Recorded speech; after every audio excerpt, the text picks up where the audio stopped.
కూకట్పల్లి బాలిక సహస్ర హత్య కేసుకు సంబంధించి అయితే 3 రోజులుగా కూడా ఇన్వెస్టిగేషన్ సాగుతోంది. సో ఇక్కడ మనతోని కొంతమంది ఉన్నారు. అంటే ఫస్ట్ వాళ్ళ నాన్న వెళ్ళి చూసిన తర్వాత ఇక్కడ కింద నేబర్స్ ఉంటారు కదా, వాళ్ళు వెళ్ళి చూసారు అసలు ఏం జరిగింది అనేది. సో ఆ రోజు ఏం జరిగింది ఏంటి ఒకసారి వాళ్ళతో మాట్లాడే ప్రయత్నం చేద్దాం. హలో అండి. సో అసలు ఆ రోజు ఏం జరిగింది, మీరెప్పుడు వెళ్ళారు, మీకెప్పుడు తెలిసింది? ఆ రోజు 1 గంట ప్రాంతంలో పెద్ద పెద్ద అరుపులు వినిపించిన వాళ్ళ డాడీ. మధ్యాహ్నం 1 గంట ప్రాంతంలో 5 నిమిషాలు అటు ఇటు ఆ టైంలో అరుపులు వినిపిస్తే ఏందని పైనుంచి తొంగి చూస్తే ఇద్దరు పిల్లలు ఇట్లా షాకింగ్లో ఉన్నారు. ఏమైనా చెప్పలేక మాట వస్తలేదు వాళ్ళకి. ఇంకో పాప ఉన్నది, ఏమైందమ్మా అని గట్టిగా అంటే ఎవరో పొడిచేసారు ఇట్లా అంటే నేను షాక్ అయిపోయి తొందరగా కింది దిగిపోయినాం. ఇక నేను మా తమ్ముడిని అందరినీ పిలుచుకుంటే వెళ్ళిపోయినా కిందికి. పక్కకి పొడిచారంట పోదాం నడవంటే ఇక నెక్స్ట్ 2-3 మినిట్స్లో వెళ్ళిపోయినాం పైకి. మళ్ళీ పోయేసరికి వాళ్ళ ఫాదర్ కింద పడి ఏడుస్తున్నాడు. పాప చనిపోయింది. అప్పటికి ఏం లేదు, అన్ని కత్తిపోట్లు ఉన్నాయి, ఇక్కడ కత్తిపోట్లు ఉన్నాయి, బెడ్ మీద ఉన్నది, అట్లే చనిపోయింది పాప. అప్పటికి పోయేసరికి చనిపోయింది. ఇంకా ఇమీడియట్ 108 కాల్ చేసినాము, 100 కాల్ చేసినాము.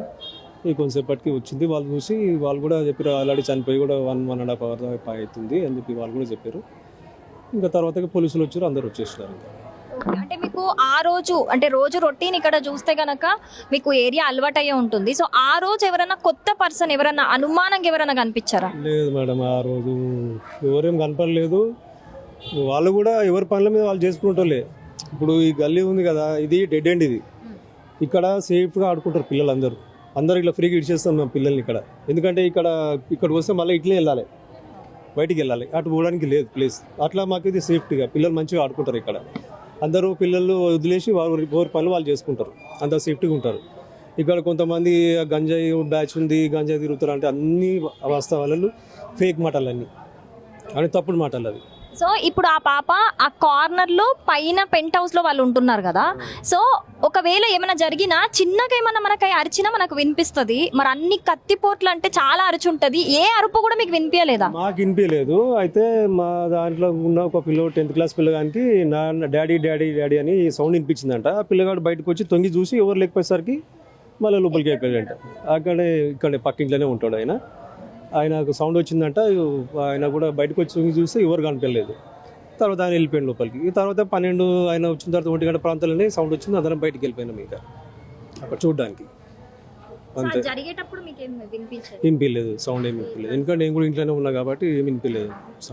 సౌండ్ వినిపిస్తే ఖచ్చితంగా మేము ఈ ఇల్లు కదా, ఎక్కడైనా సౌండ్ వచ్చినా కానీ ఖచ్చితంగా బయటకు వస్తాము. మేము ఒకరికొకరు పలకరించుకుంటాం. మేము ఇక్కడ ఏదన్నా బయటకు వచ్చి మాట్లాడతాము. అది సౌండ్ ఏమి వినిపించలేదు అప్పుడైతే.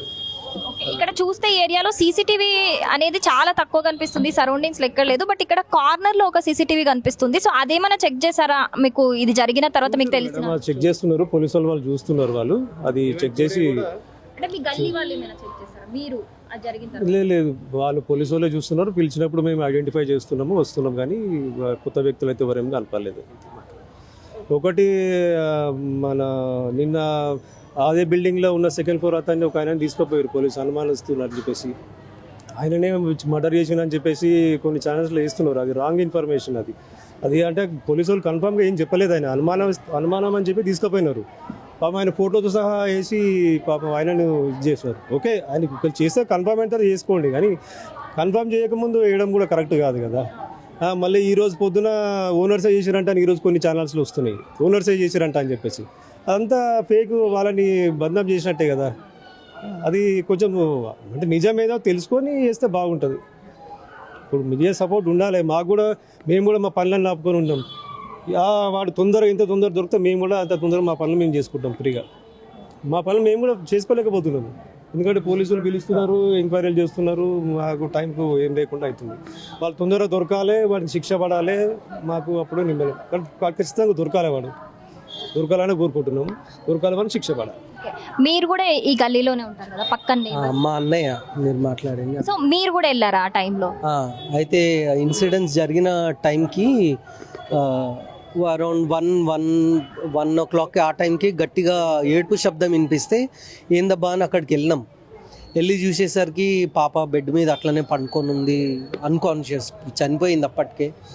మళ్ళీ తర్వాత ఇంకా వెంటనే మేము అంబులెన్స్కి కాల్ చేయడము, 100కి డయల్ చేయడము, ఇవన్నీ జరిగినాయి.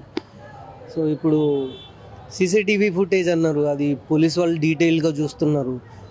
ఐడెంటిఫికేషన్ కోసం మమ్మల్ని పిలుస్తున్నారు, ఏం జరిగింది, వీళ్ళెవరు అని. ఆ రోజు ఏమీ డెలివరీస్ కానీ అట్లేం మాకేం రాలేదు, మా ఇంటికి కానీ పక్కన కానీ ఇట్లా కొత్త వ్యక్తులు వచ్చినట్టు ఏం లేదు. సో పోలీస్ వాళ్ళు ఐడెంటిఫై చేస్తున్నారు. సో రిక్వెస్ట్ ఏంటంటే మీడియాతో కూడా మొత్తం వాస్తవం తెలుసుకున్న తర్వాత టెలికాస్ట్ చేస్తే బాగుంటుంది.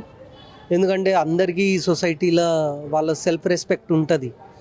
సో వాస్తవం తెలుసుకొని టెలికాస్ట్ చేస్తే బాగుంటుంది. ఇది ఒక రిక్వెస్ట్ అండి. ఓకే, నిన్న ఒక అనుమానితుడిని అదే సంజీవ్ రావు గారిని అంటే అనుమానితుడిగా తీసుకున్నారు. ఓన్లీ ఇన్వెస్టిగేషన్ మాత్రమే చేస్తున్నారు ఇప్పుడు అంటే. సో ఆయన గురించి చెప్పండి, ఆయన ఎలాంటి వారు, వాళ్ళకి ఆ ఫ్యామిలీకి ఆయనకున్న ర్యాపో ఎలా ఉంటుంది? కామ్, ఆయన ఎక్కువ ఇంటరాక్ట్ అవ్వడు ఎవరితో. నార్మల్ ఆయన పని ఆయన చేసుకుంటాడు, అట్లా ఉంటాడు ఆయన. సో ఆయన్నే చేసిండా అన్నది ఎవరికి తెలియదు, క్లూలెస్ ఇది. సో అన్లెస్ అని అంటే మీడియా పోలీసు వాళ్ళు కన్ఫర్మ్ చేస్తేనే కానీ చెప్పగలుగుతాం, అంతవరకు తెలియదు. సస్పెన్స్, మాకు కూడా సస్పెన్స్. ఈవెన్ మేము కూడా కోరుకుంటున్నాము ఆయన ఎవరో తెలవాలా. చట్టం ఖచ్చితంగా వాడికి ఖచ్చితమైన శిక్ష ఇవ్వాలి డెఫినెట్గా. మీకు పోలీసు వాళ్ళు ఇప్పటి వరకు ఇన్వెస్టిగేషన్ లో అడిగారు కదా, ఏం క్వశ్చన్స్ అడిగారు, ఎలాంటి క్వశ్చన్స్ అడిగారు? ఇదే అడిగినరు, కొత్త వాళ్ళు ఎవరైనా వచ్చిండ్రా, మేము ఇక్కడ ఎప్పటి నుంచి ఉంటున్నాము, మళ్ళా మేము జాబ్ చేస్తామా, ఏ టైంకి ఇంట్లో నుంచి బయటికి వెళ్తాం, ఏ టైంకి ఇంటికి వస్తాము, మా ఫోన్ నంబర్లు తీసుకోవటము, ఇంట్లో ఉన్న వాళ్ళు అందరివి మేము ఫుల్ కోఆపరేట్ చేస్తున్నాం, అట్లేం లేదు.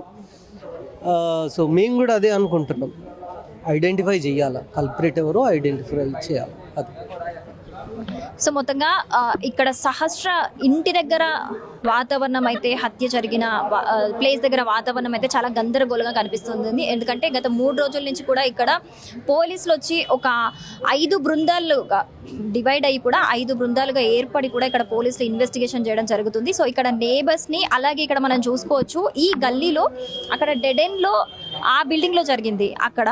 సో ఆ బిల్డింగ్కి కింద గేట్ దగ్గర outside delivery boys are not allowed. అంటే ఏదైనా కొరియర్ వచ్చినా కూడా, ఏదైనా డెలివరీ బాయ్ వచ్చినా కూడా పైకి వెళ్ళడానికి ఆ బిల్డింగ్కి అలౌ లేదు. ఎవరైనా ఏదైనా వచ్చినా కిందికి వచ్చి మాత్రమే తీసుకోవాలి. సో ఆ రోజు ఏవైనా కొత్త వ్యక్తులు ఎవరైనా అలా ఏదైనా డెలివరీ బాయ్ అని చెప్పేసి ఎవరైనా వచ్చారా అని చెప్పేసి కూడా ఆ కోణంలో కూడా పోలీసులు దర్యాప్తు చేస్తూ ఇక్కడ నేబర్స్ని కూడా ఇన్వెస్టిగేట్ చేస్తున్నారు. సో అక్కడ డెడ్ ఎండ్లో బిల్డింగ్ ఉంటే ఇక్కడ మనకి ఒక సీసీటీవీ ఫుటేజ్ అనేది ఇక్కడ ఒకటి కనిపిస్తుంది, బట్ ఇక్కడది వర్క్ అవ్వట్లేదు అని చెప్తున్నారు. సో ఆ లాస్ట్ బిల్డింగ్ లో ఉన్న సీసీటీవీ ఫుటేజ్ అనేది మనకి ఇప్పుడు ఒక మెయిన్ ఎవిడెన్స్ గా చెప్పుకోవచ్చు. అంటే ఇందులో ఏదైనా రికార్డ్ అయింది మనకి, దీనికి ఈ కేసుకి సంబంధించి యూజ్ అవుతుంది అని చెప్పేసి ఇందులో సీసీటీవీ ఫుటేజ్ కూడా తీసుకొని పోలీసులు ఇప్పటికే ఎంక్వైరీ చేస్తున్నారు. సో ఈ నేపథ్యంలోనే ఇక్కడ ఉన్న నేబర్స్ని కూడా అడిగి తెలుసుకుంటున్నారు. అంటే మీరు ఎక్కడ ఉంటారు, ఎన్ని ఇయర్స్ నుంచి ఉంటున్నారు, ఎవరు ఎలా ఉంటారు, ఎన్ని గంటలకు వెళ్ళారు, ఎన్ని గంటలకు వచ్చారు, ఇలాంటివన్నీ కూడా వీళ్ళ ఇక్కడ ఉన్న చుట్టుపక్కల వాళ్ళందరిని అడిగి కూడా పోలీసులు ఇన్వెస్టిగేషన్ చేస్తున్నారు. ఈ రోజు కూడా పొద్దునుంచి, ఈరోజు 3వ రోజు హత్య జరిగి ఈ రోజు కూడా పొద్దునుంచి కూడా ఎస్ఓటీ పోలీసులు వచ్చి మొత్తం కూడా అక్కడ ఇల్లు జరిగిన అంటే కింద ఏదైతే నేబర్స్ ఉన్నారో అది జరిగింది 3rd ఫ్లోర్ పెంట్ హౌస్లో. So 2nd floor and ground floor ఓనర్స్ని అందరినీ కూడా ఇన్వెస్టిగేట్ చేస్తున్నారు. సో ఈ చుట్టుపక్కల కొన్ని షాప్స్ ఉన్నాయి, అక్కడ కూడా ఎవరైనా అనుమానంగా కొత్త వాళ్ళు ఏమైనా కనిపించారా అని చెప్పేసి ఇన్వెస్టిగేట్ చేస్తున్నారు. సో ఇక్కడైతే ఏదైతే హత్య జరిగిందో అక్కడ మొత్తం అయితే వాతావరణం చాలా గందరగోళంగా కనిపిస్తుంది ఈరోజు 3వ రోజు అయితే. సో మొత్తంగా అయితే ఈ కేసుకి సంబంధించి అయితే ఇప్పటి వరకు ఎలాంటి అంటే ఎవరు జస్ట్ అనుమానితులు మాత్రమే ఉన్నారో తప్పితే ఎవరు వీళ్ళు అంటే ఎవరు చేశారు, ఏంటి, ఎందుకు చేశారు, అంత కిరాతకంగా ఎందుకు చంపారు అనే దానికైతే నిజంగా అందరూ క్లూలెస్గానే ఉన్నారు. సో మొత్తంగా అది ఇక్కడ 3వ రోజు పరిస్థితి అయితే. కెమెరామెన్ నగేష్తోని శిరీష, సుమన్ టీవీ. ఏమైనా చేసుకోవచ్చు, ఇబ్బంది లేదు. రైట్ రమణ గారు, నమస్తే. నమస్తే జీ.